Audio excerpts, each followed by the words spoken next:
5월부터 본격적으로 집을 알아봐야 한다. 이사를 해야 할까 말아야 할까 고민이 많았었다. 주변 사람들은 돈도 많이 들고 힘든데 그냥 살지 내 성격이 문제인 것처럼 말했다. 그냥 1년 더 버틸까도 생각했다. 사람은 환경에 적응이 되면 변화보다는 지속성을 선택하려고 한다. 나도 마찬가지다. 그냥 살아보려는 생각도 했지만 결론은 이사해야 한다는 것이다. 살고 있는 집과 운이 맞는지 판단하는 가장 편한 기준은 이사한 첫날 그리고 이사한 지 얼마 안 되었을 때 이사짐 센터와 마찰이 생기거나 부동산과도 소통이 어렵거나 이사 첫날부터 무언가 깨트리거나 작은 사고가 난다. 이전에 그런 일들이 있었던 집에서는 결국 좋게 나온 적이 없었다. 이 집에 이사 온 첫날에도 이사해 주시는 분에게 침대 헤드를 분리하지 말고 그냥 옮겨야 한다고 했는데 무시하고 맘대로 분리하더니 이사 후 조립을 제대로 못하고 시간만 지체되니 결국 대충 연결만 해놓은 상태로 보내야만 했었다. 정신적으로 체력적으로 힘든 상황에 이사날 고양이마저 탈출해서 인내심의 한계 상황까지 가버렸다. 결국 몇 개월 지나서 고양이가 탈출해서 여러 가지 힘든 상황을 겪었었다. 그래도 이 집에서는 잘 되든 안 되든 매일 마음을 돌아보다 보니 예전처럼 크게 스트레스에 갇혀 살지는 않았지만 원래도 불면증이 있었는데 여기서는 유난히 이명이 커져서 밤에 잠을 설치고 늦게 자니 충분한 수면 시간에도 아침에 개운하게 일어나지 못했다. 물건이 깨지거나 작은 가전제품이 문제가 생기거나 일이 막히고 괜찮았던 집 분위기가 어느 순간 어수선하고 칙칙하게 보인다면 그것도 이동의 징조일 수 있다. 그래서 결국 이사를 결정하게 되었다. 4월부터 꽃도 피고 차박 나가기 좋은 날씨인데 이런저런 이유들로 집에 처박혀서 주말을 보내고 있으니 답답하지만 그래도 지금은 아픈 냥이를 두고 혼자 떠나더라도 마음이 편치 않으니 계속 집에만 머무르게 되었다. 기름값이 많이 올랐지만 이사 오기 전 가스차로 바꾸었고 이 지역은 가스 충전비도 타 지역에 비해서 많이 저렴해서 비용 부담이 되는 것도 아니다. 그때 차를 바꾸라는 신호처럼 계속 차에 돈이 들어갔는데 바꾸고 나니 지금은 다행이다. 이전 집에서 계약기간 연장을 하고 1년 더 살려고 했다가 기간을 몇 달 남기고 이사했던 적이 2번 있었다. 다른 곳에는 지금보다 나은 곳이 없다고 믿고 있었지만 찾아보고 이사를 해보면 이사했던 게 나쁘지 않은 선택이었다. 사람은 자신이 가진 것을 과대평가하는데 사는 곳에 대해서도 마찬가지인 것 같다. 알아보니 이 지역의 월세도 많이 올라서 비슷한 비용으로 좀 더 서울과 가까운 지역에 괜찮은 집도 있었다. 하지만 차도 막히고 주변 건물이 빽빽하고 주차도 힘든 서울에서 굳이 살고 싶지는 않다. 월세를 충분히 지출하려고 하면 어디든 마음에 드는 지역을 고를 수 있다. 문제는 욕심이다. 월세를 줄이면서도 주변 환경이 원하는 인프라가 있으면서 풍수적으로 피해야 할 곳만 아닌 곳을 찾는 것은 쉽지 않다. 내가 집을 찾기 힘든 이유는 첫째로 저층을 찾으면서도 엘리베이터가 꼭 있어야 하는 것 때문이다. 이전에 계단에서 굴러서 잇몸에 피가 난 적도 있고 무거운 짐 들고 오르다가 허리도 안 좋아진 적도 있었기에 엘리베이터가 없는 집에 사는 것은 나에게는 큰 부담이었다. 둘째로 애매한 면적 때문이다. 작은 원룸을 구한다면 얼마든지 괜찮은 매물이 많다. 하지만 일하는 공간과 잠자는 공간을 분리할 방이 별도로 필요하다 보니 금액 차이는 조건에 따라서 엄청나게 벌어지고 매물도 적다. 원룸이 넓다고 해도 밤에 고양이가 배변을 하면 그 냄새 때문에 새벽에라도 일어나서 치우고 자야 하는 경우도 있고 일하는 곳이 보이면 수면의 질에도 영향을 주기도 한다. 세 번째 이유는 위치 선정 때문이다. 풍수적으로 안 좋은 위치에 살다가 여러 가지 처맞고 후회한 적이 있어서 임장 전에 꼭 확인하고 집을 보러 간다. 풍수에서 꺼리는 지역이 대부분 가성비 있으면서 괜찮은 집들에 월세가 나와 있었다. 도로에 마주보고 있는 집, 주변에 송신탑이 보이거나 전기줄이나 전봇대가 집 앞에 있거나 공장단지 바로 옆이다. 공장단지가 화학약품을 취급하거나 환경에 유해한 물질이 우려되는 곳이면 아무리 관리를 잘한다고 해도 원전 옆에서 사는 것 같은 불안감을 피할 수가 없다. 그리고 주변 집들이 빈집이 많거나 큰 창고나 공장이 비어서 폐가처럼 보이는 곳 주변이다. 그리고 근처에 자동차 수리점이 있는 곳이다. 여기서는 매일 철 두드리는 소리 때문에 금속이 칼 부딪히는 소리처럼 날카로운 기운이 집에 울리면 기분이 으스스해지고 그 집에서는 결국 안 좋게 나왔었다. 네 번째 이유는 조금 평지가 넓어서 횡하니 산이 보이는 곳에 살고 싶어서 알아보니 금액이 적당하다 싶은 매물은 모두 근처에 무덤이 있거나 송전탑이 보이는 지역이었다. 그것도 아니면 주변의 재활용 센터처럼 재활용품이나 고철들을 모아놓은 야적장 같은 곳이 보였다. 그런 곳 주변에서는 공기질에도 영향을 줄 수밖에 없어서 꼼꼼하게 위성 지도를 확인하고 나서 선정을 하고 있다. 서울이나 도심이 아니면 아무리 반경을 넓혀서 알아보아도 생각보다 찾기 쉽지가 않다. 그렇다고 아예 유해 환경이 없는 깡시골로 들어가서 살 수도 없다. 아무래도 혼자다 보니 안전상의 이유로 1층도 피하고 있다. 이사를 하지 않고 그냥 살려고 한 이유는 내가 구할 수 있는 선택지가 많지 않고 원하는 조건의 집들은 월세가 많이 비싸기 때문이다. 돈만 있다면 당연히 옮기고 싶지만 이 지역도 월세가 올해는 오른 탓인지 같은 평수로 구하려고 하면 월세를 올려서 알아봐야 한다. 두 번째 이유는 이 지역이 필요한 인프라가 좋고 동네 환경이 복잡하지 않고 전기줄도 지중화되어 있다. 전기줄이 지중화되어 있는 지역은 같은 연식의 집을 구하더라도 찾기도 힘들고 월세도 비싸다. 게다가 엘리베이터가 있는 집은 같은 평수의 다른 집보다 10만 원 이상 월세가 높다. 오피스텔에서 살면 선택지가 넓어질 수 있지 않냐고 할 수도 있다. 사실 엘리베이터와 주차 때문에 오래도록 오피스텔에서 살았었다. 오피스텔은 전기줄 때문에 시야가 어지럽거나 전자파를 걱정할 필요도 없고 앞집뷰 대신 시야가 트여 있고 집 인테리어도 효율적이다. 팬트리나 수납도 잘 되어 있고 복층도 많아서 답답하지는 않다. 하지만 주택에서 살고 싶어지는 분명한 이유가 있었다. 첫째로 소음 문제이다. 오피스텔은 한 건물에 여러 집이 있다. 복도식으로 좌우로 여러 집이 있다 보니 그 복도를 지나가는 사람도 많고 그로 인한 소음도 많다. 중문이 없는 경우가 많아서 새벽에 택배가 오는 소음부터 전화 소리까지 들려서 복도 쪽 방은 잠자는 방으로 쓸 수가 없다. 주차장으로 들어가는 입구에 있는 사이렌 소리도 어쩔 수 없다. 입구와 출구가 같다 보니 차량이 수시로 드나들 때마다 사이렌 소리가 들리는데 이게 생각보다 시끄럽다. 그리고 오피스텔 세대수가 많으니 배달 오토바이도 많이 다닌다. 그리고 무엇보다 오피스텔 위치가 대부분 대로변에 위치한 상업지구라서 대로변에 있는 소음도 피할 수 없다. 이전에 살았던 오피스텔은 대로변 소음보다 고속도로 소음이 더 컸다. 고속도로와 몇백 미터 떨어져 있었지만 하루 종일 고속도로 소음이 들리고 게다가 주변에 군사지역이 있었는지 헬기 소리도 자주 들리고 또 여객기 소음도 자주 들리는 편이라서 여름에 에어컨을 안 틀고 자는 편이라 창문을 하루 종일 열어놓고 사니 겨울을 제외하고는 그 소음에 시달려서 조용한 동네로 이사하고 싶은 마음이 생겼었다.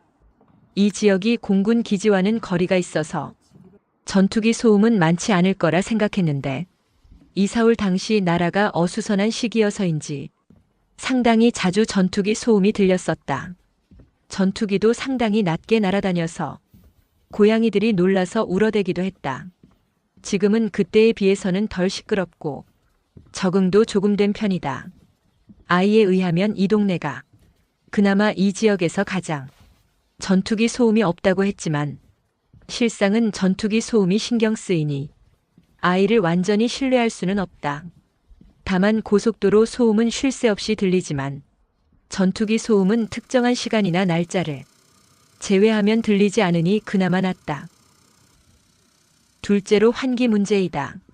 투룸 오피스텔은 그래도 방이 따로 있어서 방과 거실 창을 따로 열 수 있으니 그나마 환기가 괜찮을 것 같았다. 원룸 오피스텔은 창이 하나뿐이라서 환기가 잘 안 될 수밖에 없다.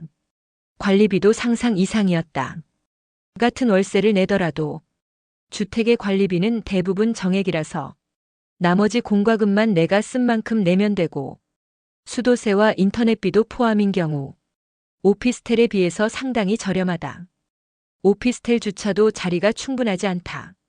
지금 살고 있는 주택가에는 공원도 있고 전기줄 지중화가 되어서 깨끗하다. 주차도 걱정 없고 출퇴근 시간만 아니면 도로도 많이 막히지 않는다. 차박 나갈 때도 외곽 지역이라서 멀리 나가지 않아도 갈 곳이 많다. 그래서 그냥 살까 하는 마음도 있었다. 그러나 한 번 아닌 것은 아무리 가스라이팅을 해도 버티다가 결국 무시할 수 없는 일이 일어나서 추가 비용 들여서 이사해야만 했었던 기억 때문에 금액을 올려서라도 다른 집을 알아보기로 결론을 내렸다. 타협을 하고 눌러 앉았다가 집 앞에서 큰 사건이 생기고 양옆집에도 소소한 불이 나고 우리 집까지 불이 나고 나서야 정신 차리고 이사를 급하게 했다. 직장인이면 비용이 늘어나면 무조건 손해지만 사업자는 사는 터가 나와 맞지 않으면 일이 들어올 듯 하다가 막판에 계속 꼬여버려서 돈이 안 돌게 되니 비용을 들여서 이사하는 게 오히려 손해를 덜 보게 될 수도 있다. 이사 만기가 되어서 알아보니 계속 타로에서 이동수가 나오고 작지만 생계를 위해서 하는 사업이니 사업에 영향을 주는 풍수도 무시할 수 없는 이유이다. 이 집은 무시할 수 없는 단점이 있었다. 물론 집 구조도 처음에는 풍수 때문에 망설이면서 결정했었다. 먼저 이사한 집에서 급하게 나와야 하는 상황이었는데 마음에 드는 것은 애완동물이 안 되거나 월세가 비싸거나 앞집에서 집안이 다 보이거나 여러 가지 이유들로 인해서 어쩔 수 없이 이 집으로 타협을 했었다. 그러나 이사 오고 나서 인연들도 안 맞고 고양이들도 도배한 직후에 들어와서 많이 힘들었는지 배변 테러도 많이 했고 거기에다가 실종까지 되는 바람에 찾느라고 손해와 고생도 많이 했었다. 가장 우려가 되는 것은 욕실 타일벽 아래 부분이 모두 실금이 가 있는 것이다. 집을 보러 올 당시에는 지친 상태여서 그런지 보이지 않았다. 담배 냄새 때문에 비어 있다고 생각했는데 공간 크기에 비해서 저렴한 월세에도 몇 달 동안 비어 있었던 이유가 있었다. 실금 간 부분은 시트지로 붙였지만 그건 임시 방편일 뿐이고 타일을 두드리면 텅텅 소리날 정도로 접착력이 약해서 언제 무슨 일이 생길지 예측할 수 없는 상황이다. 복도 쪽 타일도 결국 떨어져서 보수했다. 이것뿐이 아니다. 풍수에서 가장 안 좋다 하는 게 하수구 쪽 문제이다.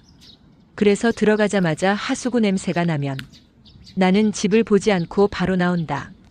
하수구 냄새 나는 집에서 잘 풀리는 경우를 못 봤었다.